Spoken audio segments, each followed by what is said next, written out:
que también aprovecho para agradecerlo en este momento. Una vez que tuvimos este segundo documento de trabajo, organizamos los foros, los paneles, las audiencias públicas con las ONGs, con los académicos, con los interesados en el tema, algunos sujetos obligados. Agradezco también a las ONGs y, como siempre, me hace el favor el senador Encinas de agradecer de manera puntual a cada una de estas ONGs. Él hará mención a todos aquellos que participaron con nosotros en estos foros. Después de ello tuvimos un tercer documento de trabajo que seguimos trabajando, analizando y perfeccionando para tener el día de hoy pues este dictamen que estamos presentando en este momento. Sin duda fuimos entrando a detalles, siempre siendo muy cuidadosos de que no fuera a existir una sobreregulación del tema. Fuimos cuidadosos en añadir 261 obligaciones nuevas, entre ellas a las Fuerzas Armadas, en materia hacendaria, en materia de población, en materia de seguridad pública y procuración de justicia, en materia de política exterior,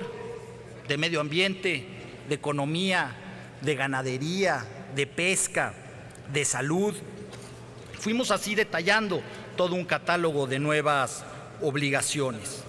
Y para poder entender el avance que teníamos con la ley federal vigente, a donde vamos, me gustaría platicarles también a aquellos que nos ven por el canal del Congreso que la actual ley, la ley vigente, tiene 64 artículos. Y ahora el instrumento que estamos presentando, este dictamen, tiene 206 artículos. Es decir, existe un avance exponencial en la materia.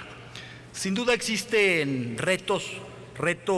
muy importantes, retos de funcionalidad, retos de efectividad que habrán de medir los ciudadanos. Y en esa tarea el Congreso,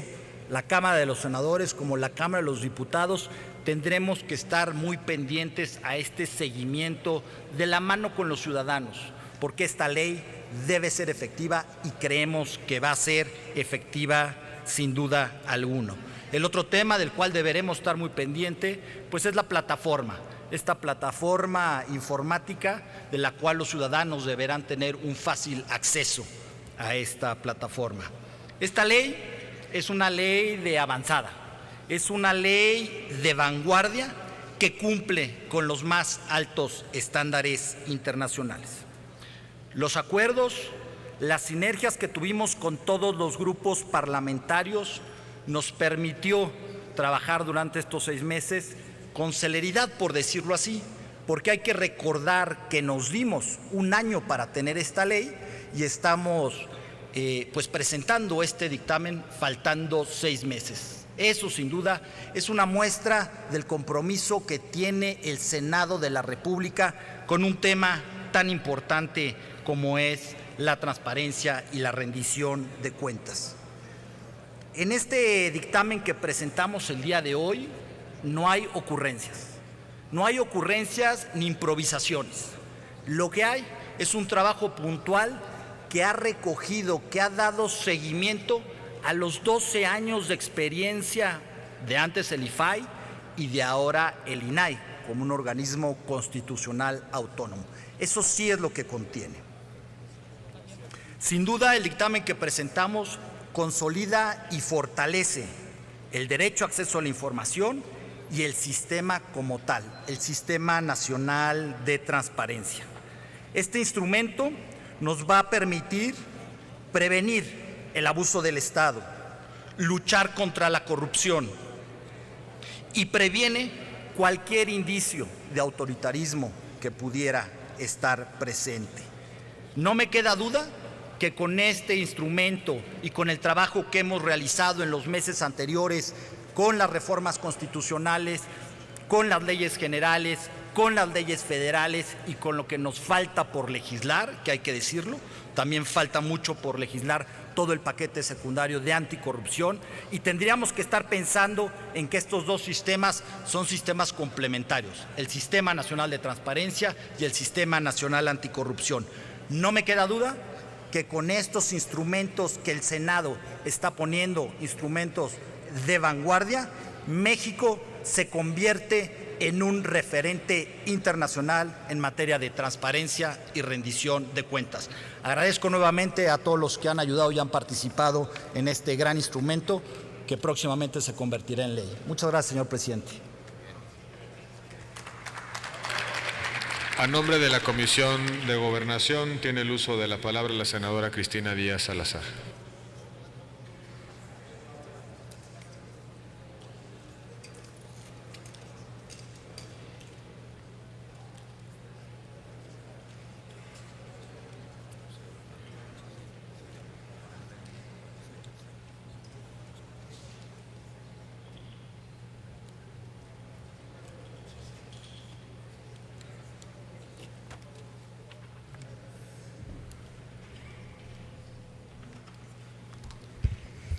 Muchas gracias, senador presidente. Señoras y señores secretarios, el día de hoy estamos sometiendo a consideración de esta soberanía el dictamen que contiene el proyecto de decreto mediante el cual se expide la Ley Federal de Transparencia y Acceso a la Información Pública. Es importante recordar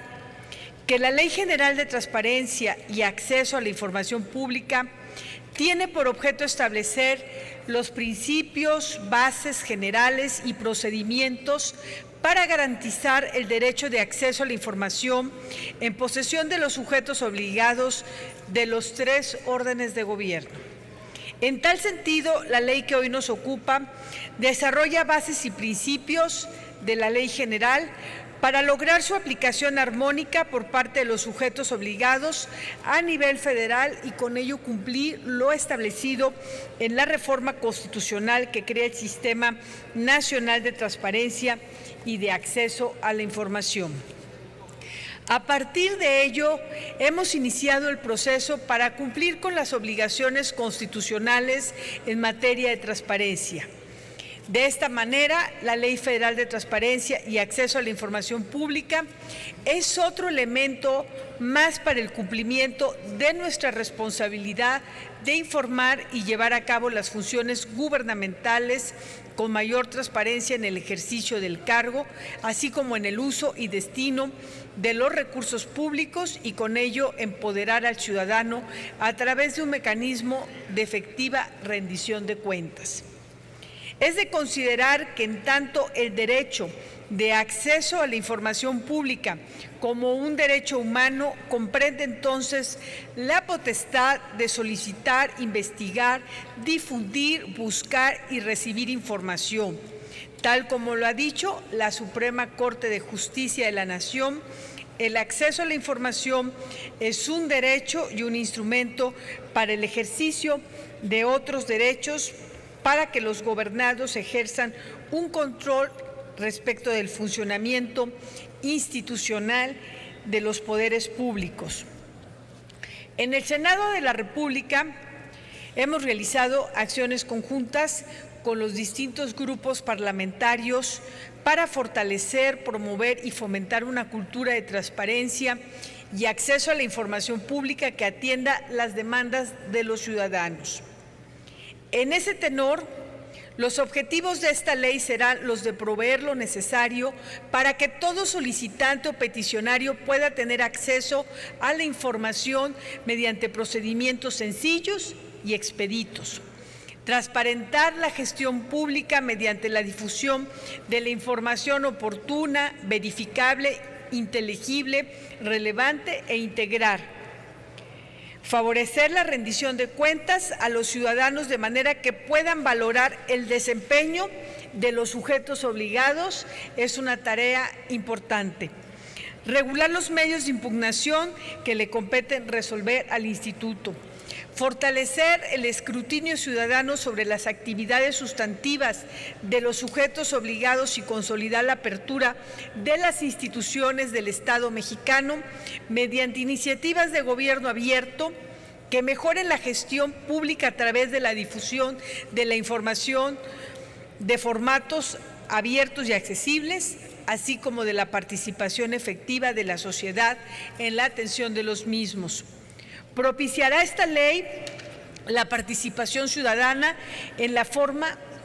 de decisiones públicas a fin de contribuir a la consolidación de la democracia, promover y fomentar una cultura de la transparencia y acceso a la información pública. Con todo lo anterior, son entonces sujetos obligados cualquier autoridad, entidad, órgano y organismo de los poderes ejecutivo, legislativo y judicial, órganos autónomos, partidos políticos, fideicomisos y fondos públicos, así como cualquier persona física, moral o sindicato que reciba y ejerza recursos públicos o realice actos de autoridad en el ámbito federal. Con todo lo anterior, las obligaciones descritas en la Ley General son el marco de referencia para llevar a cabo un ejercicio transparente de la función pública con el objeto de ser más exhaustivos y garantizar el derecho de acceso a la información de los ciudadanos, como lo ha señalado el senador Pablo Escudero. Se han incluido obligaciones específicas a siguientes sujetos obligados que pondré como ejemplo. En el Poder Ejecutivo Federal, en materia hacendaria, a las Fuerzas Armadas, en materia de población, en materia de seguridad pública y procuración de justicia, en materia de política exterior, medio ambiente y recursos naturales, en materia económica, por citar algunos ejemplos. En el mismo sentido, se establecen obligaciones específicas para el Poder Legislativo Federal, al Poder Judicial de la Federación, el Banco de México, la Comisión Federal de Competencia Económica, el Consejo Nacional de Evaluación de la Política de Desarrollo Social, conocido como Coneval, el Instituto Federal de Telecomunicaciones, el INEGI, el Instituto Nacional para la Evaluación de la Educación. Y en materia energética, especialmente, podremos poner como ejemplo la Agencia Nacional de Seguridad Industrial y Protección del Medio Ambiente, la Comisión Nacional de Hidrocarburos, la Comisión Reguladora de Energía, las empresas productivas del Estado y sus empresas productivas subsidiarias, el Fondo Mexicano del Petróleo para la Estabilización y el Desarrollo, por citar algunos ejemplos. Cabe destacar que en Comisiones Unidas hemos considerado importante realizar diversas modificaciones al texto del decreto, derivado de varias propuestas que consideramos acertadas para impulsar su mayor eficacia,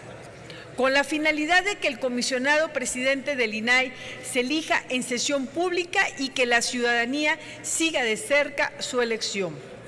Por otro lado, se incluye al Poder Judicial dentro de los esfuerzos para impulsar el gobierno abierto, incluyendo dentro de sus procedimientos o de sus competencias, propiciar el acceso público a las audiencias y sesiones en la que resuelvan asuntos jurisdiccionales conforme a la legislación aplicable,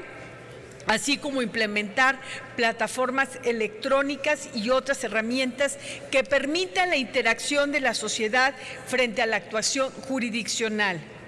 Igualmente, sujetos obligados del Poder Ejecutivo Federal en materia de seguridad pública deberán poner a disposición del público y actualizar la estadística desagregada de procesos,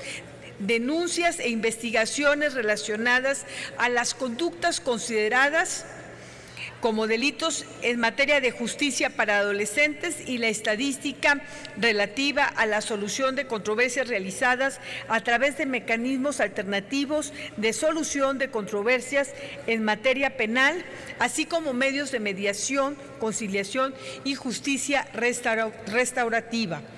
En materia de política exterior, se modifican diversas obligaciones con el fin que se ponga a disposición del público el número de constancias para obtener concesiones para la exploración y explotación de minas y aguas en territorio nacional, así como el número de constancias para la adquisición de bienes inmuebles fuera de la zona restringida, indicando la entidad federativa y nacionalidad del solicitante, así como el número de permisos otorgados para la constitución de fideicomisos, señalando la fiduciaria, nacionalidad del fideicomisario y la entidad federativa donde se localiza el inmueble.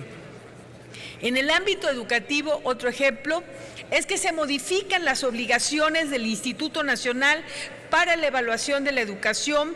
para que deba poner a disposición del público y actualizar la información relativa o el diseño de la Política Nacional de Evaluación de la Educación,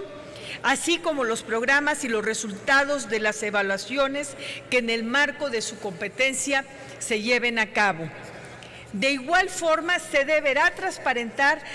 las respuestas que las autoridades educativas remitan al Instituto respecto de las directrices que hayan emitido, así como su grado de cumplimiento, atención, entre otras obligaciones que harán de la educación educativa un proceso mucho más transparente y accesible al ciudadano.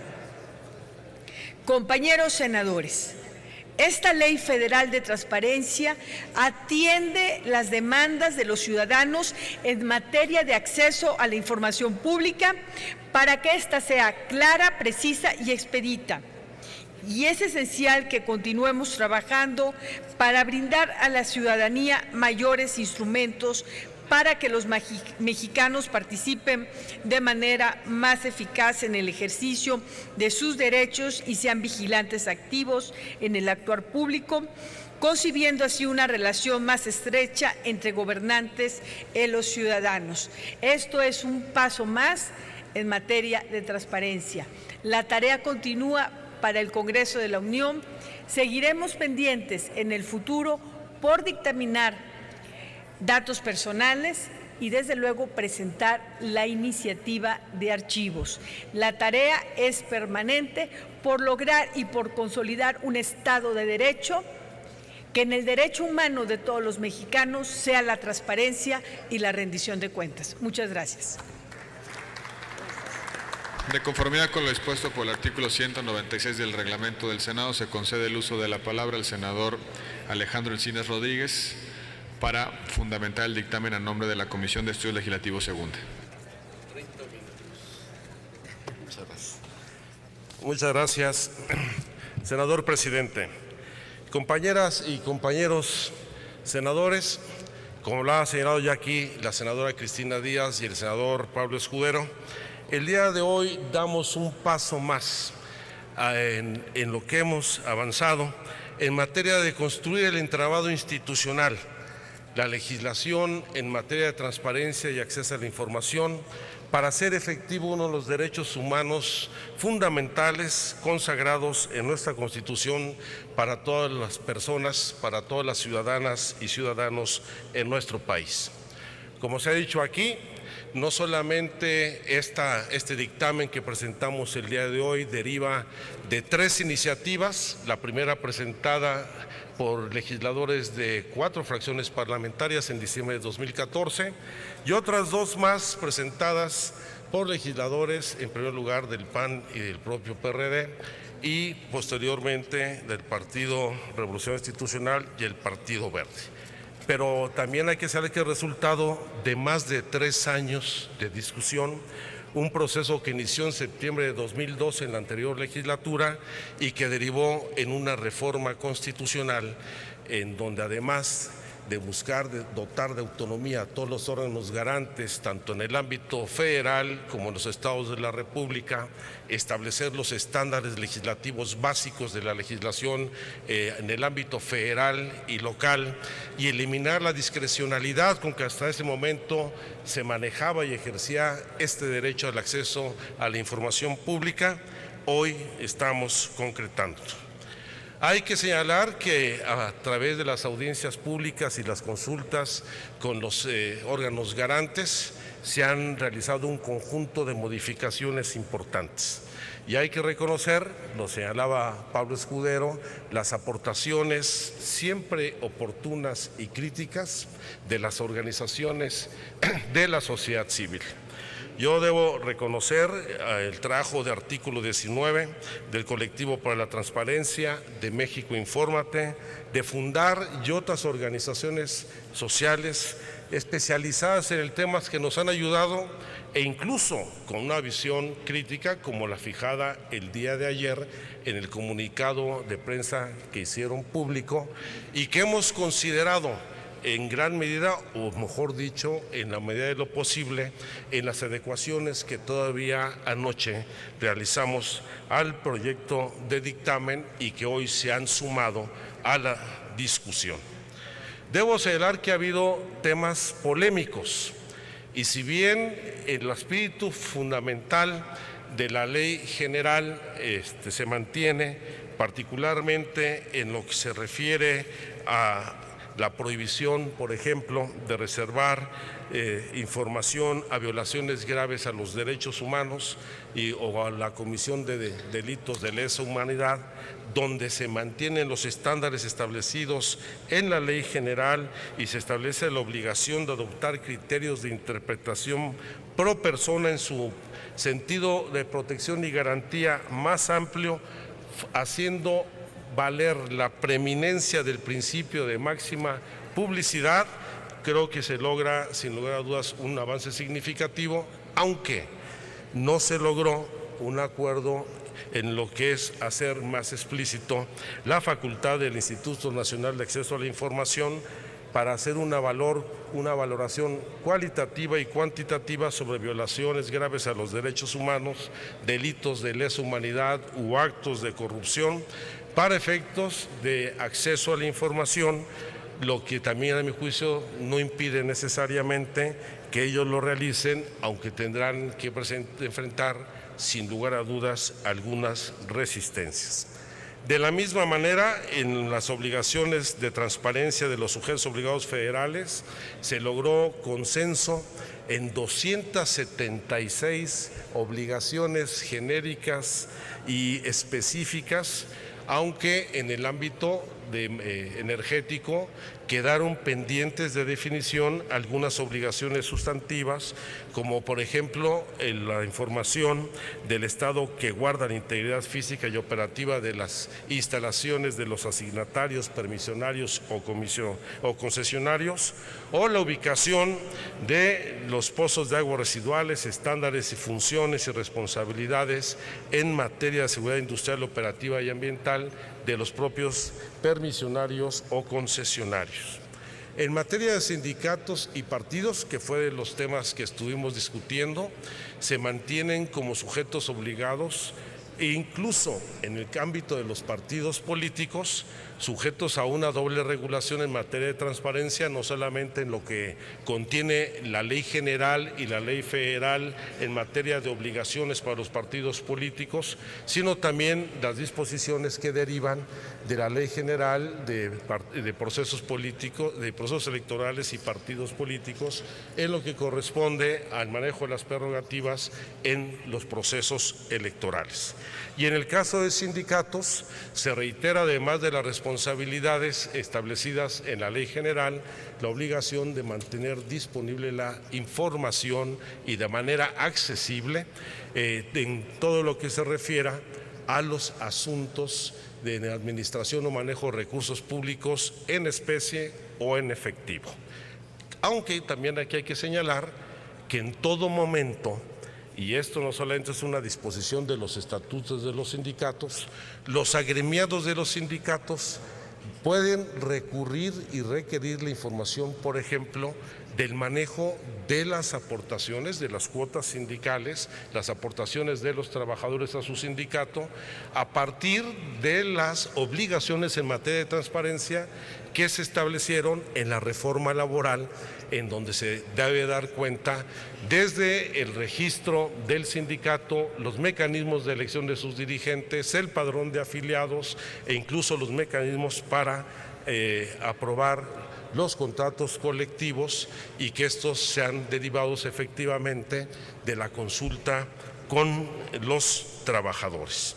Y al mismo tiempo, dentro de los avances importantes, hay un mayor fortalecimiento de las facultades del Instituto Nacional de Acceso a la Información, donde asuntos elementales de un ejercicio democrático en una institución autónoma se resuelven. Por ejemplo, que la sesión en donde se elija al presidente del Consejo sea pública, y se eliminó el voto razonado, que implicaba poder dejar un voto por escrito, cuando el principio básico del ejercicio de todo acto democrático es el voto presencial y no un voto diferido, al tiempo de que se constituye a partir de esta ley el Consejo Consultivo del INAI, integrado por 10 ciudadanos que participarán de manera honorífica. Otro de los temas polémicos estuvieron vinculados a información clasificada, todos los criterios de clasificación de información, en donde en esta ley federal se mantienen los estándares establecidos para que en materia de clasificación de los sujetos obligados al aplicar estos criterios no sea de manera restrictiva y sino al contrario, se limite todas las excepciones al derecho, que sea la excepción lo que rija y no la regla, y para ello los sujetos obligados no podrán emitir acuerdos de carácter general ni particular que clasifiquen documentos expedientes como reservados, ni clasificar documentos antes de dar respuesta a una solicitud de acceso a la información. Y por eso es muy importante la definición que se mantiene en esta ley del momento de clasificación de la información y la prohibición expresa de la clasificación ex ante. Es decir, que en ningún caso se podrá clasificar documentos antes de que se genere la información, y el momento de desclasificación se establecerá cuando se extingan las causas que dieron origen a la clasificación. Da la importancia de mantener los principios fundamentales de la prueba del daño, en donde la clasificación de la información reservada se realizará conforme a un análisis casuístico mediante la aplicación de la prueba de daño, siempre cuando la divulgación de la información represente un riesgo real, demostrable e identificable de perjuicio significativo al interés público o a la seguridad nacional. En materia de información confidencial, se establece como tal la que contiene datos personales concernientes a una persona identificada o identificable, y esta no estará sujeta a ninguna temporalidad, y solo podrán tener acceso a esta información los titulares de la misma, sus representantes y los servidores públicos facultados para ello. De la misma manera, y creo que esto hay que destacar, dentro de las aportaciones está la inatacabilidad de las resoluciones del INAI y el acotamiento de las facultades del consejero jurídico, a lo que me referiré más adelante. Y dos de los temas que no venían incluidos en ninguna de las tres iniciativas y que hoy forman parte del cuerpo del dictamen es la inclusión de dos conceptos básicos: el de gobierno abierto y el de justicia abierta, donde por primera vez no solamente se establecen obligaciones al gobierno federal, sino al Poder Judicial en materia de transparencia, como lo hicimos en la fracción segunda del artículo 67, en donde ya hay obligaciones puntuales en materia de justicia abierta al Poder Judicial de la Federación. Y esto resultado del acuerdo que sostuvimos el día de ayer en las Comisiones Unidas, para que, retomando el debate, pudiéramos hacer nuevas modificaciones a la cuarta versión de proyecto de dictamen que se discutió el día de ayer. Y en estas discusiones logramos no solamente retomar propuestas de las senadoras y los senadores presentes en la reunión, sino también mantuvimos comunicación con el INAI y con el Instituto Nacional de Evaluación Educativa, en donde se incorporaron observaciones adicionales, alrededor de 25 modificaciones, donde destaco la modificación al artículo 67, su fracción segunda, en materia de las responsabilidades del Poder Judicial en materia de transparencia y acceso a la información. Una sustantiva o dos sustantivas, los artículos 68 y 69, que el senador Javier Corral y un servidor ayer cuestionamos respecto a esta limitación de facultades del consejero jurídico de la Presidencia, donde en el caso del artículo 68 todo se sujetará a la aplicación de la prueba de daño establecida en el artículo 104 de la Ley General, y en el artículo 69 se elimina lo que era el inciso B, donde se le daban atribuciones adicionales al consejero jurídico y se reduce solamente a establecer su regulación en lo que, de acuerdo a lo que establece la Ley Federal del Procedimiento Administrativo y las disposiciones administrativas en la materia. Se incorporan también de la discusión de ayer modificaciones en materia de seguridad pública para que quede de manera claramente definida. Fue una preocupación de la senadora Pilar Ortega, toda la información que deban entregar las secretarías o las dependencias encargadas de la seguridad pública y la Procuración de Justicia en materia de procesos, denuncias e investigaciones relacionadas con la comisión de delitos y en materia de justicia de adolescentes, y toda la información vinculada con la comisión de delitos federales.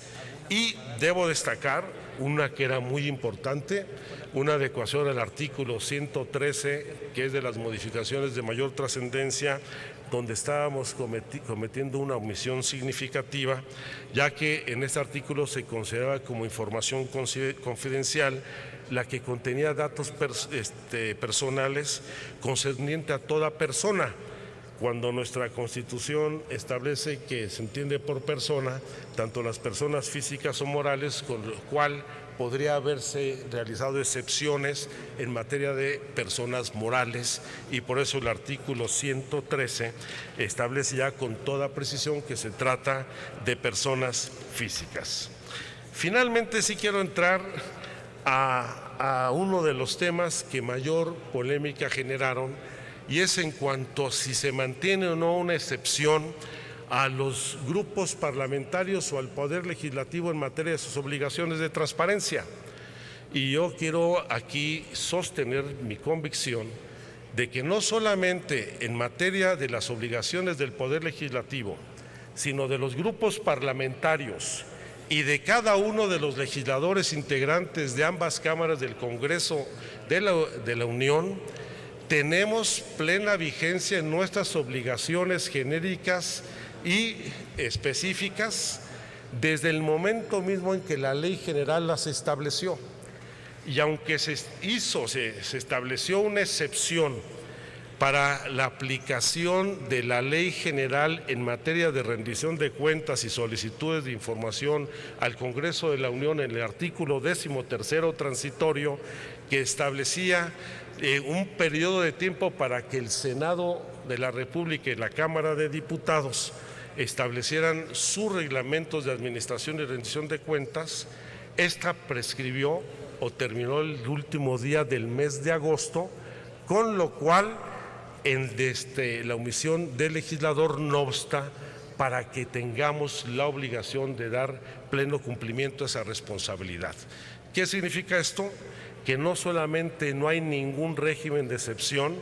para el Congreso de la Unión,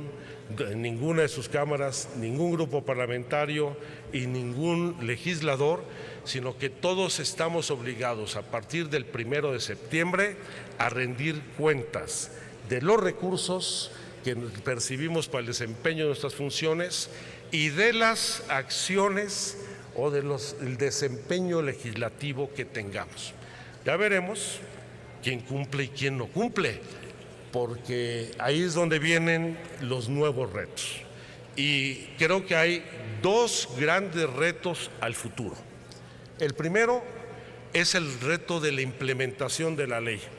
Y yo sé que me están siguiendo por el canal del Congreso los integrantes del Instituto Nacional de Acceso a la Información y de los órganos garantes locales, así como las organizaciones sociales. Y el mayor reto va a ser el de la implementación y enfrentar las resistencias, como lo hemos visto en este propio Poder Legislativo.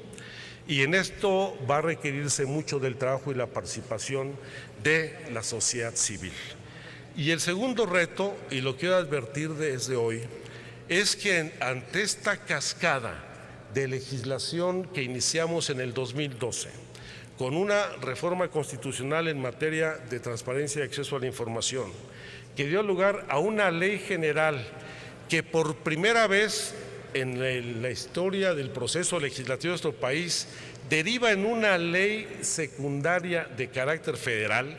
porque hasta ahora ninguna ley general ha tenido ninguna legislación específica en el ámbito federal. Tenemos el caso de la Ley General de Educación, la Ley General de Población, la Ley General de Asentamientos Humanos, la Ley General del Equilibrio Ecológico y la Protección del Ambiente. Esta es la primera ley general, la de acceso a la información, que va a tener una legislación que regule la actividad del gobierno federal. Y si a eso le sumamos la Ley de Archivos, le sumamos la Ley de Datos Personales, la creación del Sistema Nacional de Transparencia, ahora la Ley Anticorrupción y las 20 leyes que de ellas se derivarán y la creación del Sistema Anticorrupción, y si esto se conjuga con el Sistema Nacional de Archivos, el Sistema Nacional de Fiscalización, el Sistema Nacional de Contabilidad Pública, podemos correr el riesgo de realizar un tal nivel de desarrollo de leyes y de instituciones que lleven a su instrumentación que mutuamente se anulen y conculquen, por lo tanto, el derecho de los ciudadanos. Ayer desarrolló un concepto poco técnico, pero corremos el riesgo de incurrir en una legislación más acote, en donde haya tantas disposiciones legales y tantas instituciones para hacer valer la ley y los derechos ciudadanos, que al final de cuentas se entorpezcan entre sí misma y conculquen esos derechos. Quiero terminar, y esto sí es un acto que debo, abusando de su atención, que debo cumplir, en agradecer a todo el equipo técnico de mi grupo parlamentario y de la Comisión de Estudios Legislativos Segundo, así como los equipos técnicos de la Comisión de Gobernación y de Participación Ciudadana y Anticorrupción, en particular a quienes más cerca estuvieron, pues no estos meses, estos 3 años y 3 meses que llevamos de discusión del tema, a Leida Tobar, a Blanca Báez, a Julissa Suárez, a Nayeli Peralta, a Estefanía Ceballos, a Emilio Saldaña, a Enrique Dupré, a David Mamé, Sergio Ruiz, David Fonseca, a Alejandro Pulido y Omar Sánchez, el apoyo que nos han brindado no solo a un servidor, sino al grupo parlamentario en este producto legislativo que avanza y que esperemos que no enfrente muchas resistencias para su implementación. Por su atención, muchas gracias.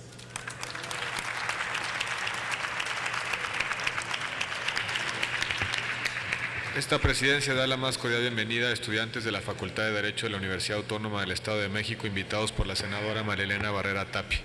quienes nos acompañan para presenciar nuestros debates.